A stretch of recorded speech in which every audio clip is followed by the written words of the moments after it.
नमस्कार। आज हम बात करेंगे स्कॉर्पियो असेंडेंट्स के पर्सनालिटी ट्रेट्स के बारे में। 12 राशियों में 8वीं राशि है ये और इसका स्वामी है मंगल और इसका सिंबल है स्कॉर्पियो, जैसे कि नाम से ही पता चल रहा है बिच्छू।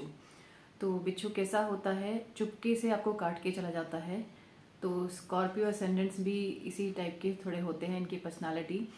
तो आज हम डिटेल में डिस्कस करेंगे स्कॉर्पियो के पर्सनालिटी ट्रेट्स के बारे में। तो देखिए, पहले मैंने बताया कि मार्स स्वामी है, मंगल स्वामी है इनकी राशि का। तो देखिए, एरीज राशि जो है पहली राशि, उसका भी स्वामी मंगल ही है।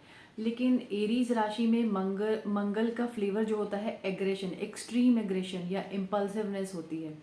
तो एरीज असेंडेंट्स जो होते हैं वो इम्पल्सिवली कुछ भी काम करेंगे, या अगर गुस्सा आ रहा है तो वो दिखाएंगे या इवन मारपीट भी कर देंगे।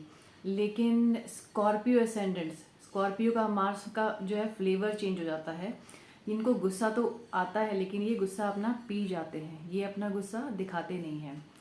और इनफैक्ट इनका ये एक बहुत ही बड़ा पर्सनालिटी ट्रेट है कि गुस्सा इनको आता है, दिखाएंगे नहीं, क्योंकि ये अभी वैसी सिचुएशन नहीं है कि अपना गुस्सा दिखाएं और अपना नुकसान कर लें। तो इतने समझदार होते हैं, सिचुएशन को कैलकुलेट करते हैं, और जब ये बेटर पोजीशन में इन फ्यूचर कभी होंगे तो उस ह्यूमिलिएशन या उस गुस्से का वो बदला ज़रूर लेते हैं। तो स्कॉर्पियो असेंडेंट्स की लाइफ में ना स्ट्रगल बहुत ज़्यादा रहता है। इनके इमोशंस बहुत ज़्यादा ड्राई हो चुके हैं, ह्यूमिलिएशन इन्होंने बहुत बर्दाश्त करा है। इनको ना मतलब काफ़ी हर्ट हुआ है, इमोशनली हर्ट काफ़ी लोग करके कर देते हैं, चाहे वो घर के लोग हों, ऑफिस में हो। इनको ह्यूमिलिएशन बहुत ज़्यादा जो है फेस करने को मिलता है। और खुशी जो होती है, खुशी इनको ईजिली मिलती ही नहीं है। और जहाँ भी ये हैप्पीनेस सीख करने की कोशिश करते हैं, वहाँ खुशियाँ इनसे दूर भागती रहती हैं। तो ऐसा अक्सर देखा गया है, स्कॉर्पियो असेंडेंट्स का ये बहुत ही कॉमन ट्रेट है। चाहे आप कंट्री के किसी भी उसमें रहते हो, कोई भी रीजन में रहते हो, स्कॉर्पियो असेंडेंट्स ऐसे ही होंगे। ये बहुत ही एग्जैक्ट ट्रेट बता रही हूँ मैं, कि ये गुस्सा आएगा, इनको गुस्सा पी जाएंगे। बहुत ह्यूमिलिएशन है, आसानी से खुश भी नहीं होते और हंसना जैसे भूल ही गए हैं। इनकी आपको पर्सनालिटी में भी देखने को मिलेगा, बहुत सीरियस टाइप के होंगे। और लेकिन ना माइंड बहुत इनका तेज़ होता है और बहुत ही एम्बिशियस भी होते हैं और हार्ड वर्किंग होते हैं। स्किल्स इनमें बहुत हैं, लेकिन ना इनको अपना जो इन्होंने स्किल्स अप्लाई किए हैं या इन्होंने जितना अपना हार्ड वर्क दिया है उतना उनको रिटर्न में मिलता नहीं है, और एक समय के बाद मिलता है यूँ कहीं तो। और मिलता भी तब है जब ऐसा लगता है कि अब तो चाहिए ही नहीं। होता है ना कि हम बहुत, जैसे मुझे एक 20 साल के व्यक्ति को या 25 साल के व्यक्ति को जो चीज़ चाहिए, अगर वो आपको 40-50 की एज में मिल रही है तो वो उस चीज़ का जो है वो हैप्पीनेस या खुशी या उसका मज़ा ही उस टाइम पे ख़त्म हो जाता है, कि हमें एज के साथ ही वो चीज़ें अच्छी लगती हैं।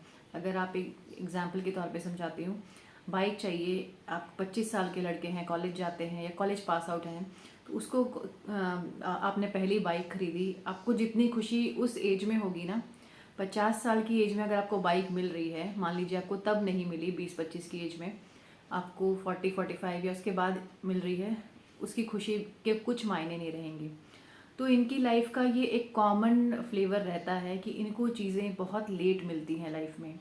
सक्सेस भी लेट मिलती है और खुशियाँ बहुत लेट मिलती हैं, और इनके जो एम्बिशंस हैं वो भी इतना हार्डवर्क पुट इन कर करके इनको बहुत लाइफ में डिलेड सक्सेस मिलती है। तो आप कर क्या सकते हैं इसके लिए? सबसे अच्छी रेमेडी के तौर पे एक चीज़ है कि आप आपकी लाइफ में जितनी भी प्रॉब्लम्स आ रही है ना, स्पेशली कि आपको सक्सेस नहीं मिल रही है, आप बहुत काम कर रहे हैं, आपके कॉलीग का प्रमोशन हो गया है लेकिन स्कॉर्पियो असेंडेंट आप हैं तो आपका प्रमोशन नहीं हो रहा जबकि आपने बहुत काम किया है। इनफैक्ट आपकी इंसल्ट हो गई, किसी ने आपको मीटिंग के दौरान आपको डांट पड़ गई। तो ऐसी ऐसी कॉमन चीज़, ये चीज़ें बहुत कॉमन है इनकी लाइफ में। तो इन सिचुएशंस से आपने बहुत डील किया है। तो आप क्या कर सकते हैं कि जो चीज़ें आपको चाहिए ना, उनके पीछे बहुत ज़्यादा ना भागिए, बल्कि आप ये सोचिए कि मेरे को चाहिए ही नहीं। तो आप जब ऐसा सोचने लग जाएंगे ना कि मेरे को चाहिए ही नहीं, सिर्फ अपना काम करेंगे, तो वो चीज़ें आपको इजीली या जल्दी मिल जाएंगी। क्योंकि देखिए, स्कॉर्पियो जो राशि है उसमें ये इसका स्वामी मार्स है, लेकिन इसमें केतु का भी फ्लेवर आता है। केतु बोलता है कि हमें मटेरियलिज्म या चीज़ों मटीरियलिस्टिक चीज़ों के पीछे नहीं भागना है या पैसे के पीछे नहीं भागना है। हमें मतलब कि खाली हाथ आए थे खाली हाथ जाना है। तो केतु ऐसा बोलता है कि बस आप अच्छा कर्म कीजिए और किसी भी चीज़ की इच्छा मत रखिए, स्पेशली मटीरियलिस्टिक चीज़ों के पीछे मत भागिए।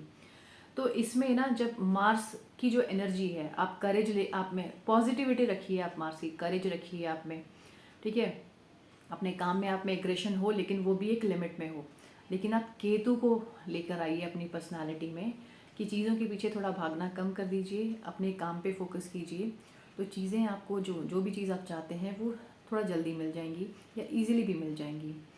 और क्योंकि देखिए स्कॉर्पियो असेंडेंट्स ने इतना दुख दर्द अब तक सहा है, उनको 40-45 या 40-42 की एज के बाद इनको इनकी लाइफ में खुशियाँ आती हैं, या जो चीज़ें इन्होंने एम्बिशन रखे थे जिन चीज़ों के, वो चीज़ें इनको मिलनी उस समय स्टार्ट होती हैं। और तब तक इनके इमोशंस या उनकी इच्छाएं मर चुकी होती हैं 42-45 के बाद। तो जब आपने इतना बर्दाश्त किया है तो ऐसा होता है कि इतने समय लंबे समय तक अगर आप दुखी रहे हैं ना, तो ये लोग मोस्टली सारी उम्र दुखी ही रह जाते हैं कि अब क्या फ़ायदा, अब मिलने का क्या फ़ायदा। तो आप इस चीज़ को पॉजिटिवली कैसे कन्वर्ट कर सकते हैं अपने लिए कि जो चीज़ें आपने, जो दुख या कुछ भी आपके इमोशंस जो आपने फील किए हैं, ह्यूमिलिएशन आपने सहा है, आप एक हीलर का काम कर सकते हैं। आप दूसरों की लाइफ को ट्रांसफॉर्म कर सकते हैं। स्कॉर्पियो राशि ही ट्रांसफॉर्मेशन की है। आपकी लाइफ में निरंतर कुछ ना कुछ चीज़ों की वजह से, किसी ना किसी पर्सन की वजह से चेंजेस आते रहते हैं, और वो चेंजेस पॉजिटिव भी हो सकते हैं और नेगेटिव भी हो सकते हैं। तो सिचुएशन आती है, पता है आपको कि क्या हो सकता है, तो आप दूसरों को गाइड कर सकते हैं। इनफैक्ट इससे आप साइड बाय साइड एक अपना साइड हसल भी स्टार्ट कर सकते हैं। मॉनिटरीली भी आप पैसे भी कमा सकते हैं इन चीज़ों से। आप लोगों की हीलिंग कर सकते हैं, कंसल्टेशंस दे सकते हैं, जिससे क्या होगा कि एटलीस्ट आपको, मान लीजिए आपको अपनी मेन जॉब से आपको प्रमोशन नहीं मिल रहा, आप नॉर्मली अर्न कर रहे हैं और आपका कलीग है आपसे शायद कम काम करता है लेकिन फिर भी उसको प्रमोशन मिल गया है। तो पैसा आपके पास जो चीज़ है, आपके पास इतनी समझदारी आ गई है, आपने इतना कुछ आपने फेस कर चुका है, तो उन सिचुएशन को फेस करते करते आप में इतना एक्सपीरियंस आ चुका है, तो आप साइड बाय साइड वो पैसा कमा सकते हैं। पैसा चाहे आपके मेन काम से आए या साइड हसल से आए, पैसा तो पैसा ही है। तो आप इस तरीके से थोड़ा सा अपनी लाइफ में जो है शांति या ठहराव ला सकते हैं। इससे क्या होगा कि आपकी जो स्कॉर्पियन की एनर्जी है, कि एग्रेशन है बहुत ज़्यादा, वो थोड़ा कम हो जाएगा। क्योंकि पैसा कहीं ना कहीं हमें शांति तो देता ही है लाइफ में। थोड़ी ना हम अपने पैसों के थ्रू जो है अपनी कुछ ना कुछ इच्छाएं पूरी कर ही सकते हैं। और स्कॉर्पियो असेंडेंट्स का एक कॉमन ट्रेट होता है कि इन्होंने जो भी, इनको किसी ने हर्ट किया है या किसी ने इनको ह्यूमिलिएट किया है, ये ना कभी भी भूलते नहीं है उस चीज़ को। बिल्कुल डिटेल में याद रखेंगे कि सामने वाले ने कब इनको क्या कहा था, कितने बजे कहा था, किस दिन कहा था, कौन से साल में कहा था, पूरी डिटेल याद रखेंगे।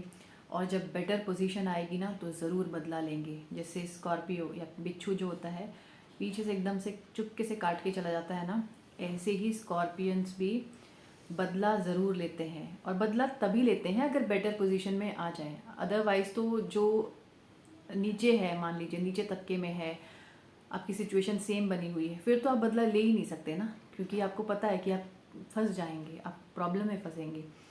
तो ये स्कॉर्पियन असेंडेंट्स हैं, लेकिन आप अपनी पर्सनालिटी में अच्छे चेंजेस ला सकते हैं। ट्रांसफॉर्मेशन की राशि है, जैसे मैंने बताया। ट्रांसफॉर्मेशन अच्छा हो या बुरा हो, वो डिपेंड करता है कि आप कैसे परसीव करते हैं।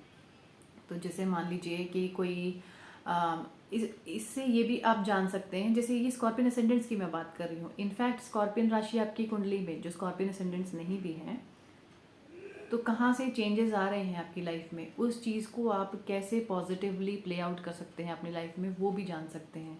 जैसे मान लीजिए 7वें घर में स्कॉर्पियन राशि है, तो आपके शादी के बाद आपकी लाइफ में ट्रांसफॉर्मेशन आएगा, शादी के बाद आप बदल जाएंगे। तो इस ट्रांसफॉर्मेशन, तो स्कॉर्पियन असेंडेंट्स की लाइफ में ट्रांसफॉर्मेशन रेगुलर बेसिस पे आता रहता है, क्योंकि चेंज करते हैं, कुछ ना कुछ सीखने को इनको लाइफ जो है सिखाती ही रहती है, सीखने को कुछ ना कुछ मिलता ही रहता है। तो जो सीख आपने ली है आप उसको पॉजिटिवली इम्प्लीमेंट कर सकते हैं, दूसरों को सिखा सकते हैं, कंसल्टेशंस दे सकते हैं, और इसके थ्रू आप अच्छा पैसा भी कमा सकते हैं। तो ये पर्सनालिटी ट्रेट्स हैं। और इनफैक्ट हमारी कंट्री के एक बहुत ही बड़े लीडर हैं, वो भी स्कॉर्पियो असेंडेंट हैं। और आपने सुना होगा उनके भाषण में ना एक कॉमन लाइन रहती है, उन्होंने कई बार बोली है कि झोला लेके आए हैं, झोला लेके चले जाएंगे। जबकि उनके पास सब कुछ है, पर फिर भी वो ये लाइन बोलते हैं। क्योंकि देखिए, इतने बड़े मंत्री हैं या इतने बड़े लीडर हैं, तो एस्ट्रोलॉजर्स या ऐसे बहुत सारे एडवाइज़र्स होते हैं उनको जो गाइड करते हैं। तो आपको जो चीज़ चाहिए ना, उसके पीछे भागिए मत, उसके लिए काम कीजिए, लेकिन सबको बताइए मत, अपने प्लान्स मत बताइए। आप भी ये बोलिए कि खाली हाथ आए थे, खाली हाथ जाएंगे। केतु का फ्लेवर लेके आइए और लेट गो कीजिए चीज़ों को। जब आप लेट गो करेंगे, आपको हर चीज़ समय से पहले मिलेगी और जल्दी मिलेगी। तो आप भी अपनी लाइफ में केतु का जो एलिमेंट है उसको ऐड कर दीजिए, और ज़्यादा मतलब चीज़ों के पीछे भागना या compete करना थोड़ा कम कर दीजिए। तो वीडियो को यहीं पे एंड करती हूँ। और आप में से अगर कोई स्कॉर्पियो असेंडेंट है या आपकी लाइफ में जैसे कोई फैमिली मेम्बर है या फैमिली फ्रेंड है, कोई फ्रेंड है, तो वो स्कॉर्पियो असेंडेंट है, तो उनके बारे में जो मैंने बताया है, कहाँ पे कौन सा ट्रेट जो है मैच हो रहा है, वो आप कमेंट करके ज़रूर बताइएगा। और मैं कौन से लीडर की बात कर रही हूँ, आप उनका नाम कमेंट सेक्शन में लिख के बताइए। इस वीडियो को लाइक और शेयर कीजिए। ऐसे ही एस्ट्रोलॉजी के वीडियोस देखने के लिए आप मेरे चैनल को सब्सक्राइब कर सकते हैं। Thanks for watching.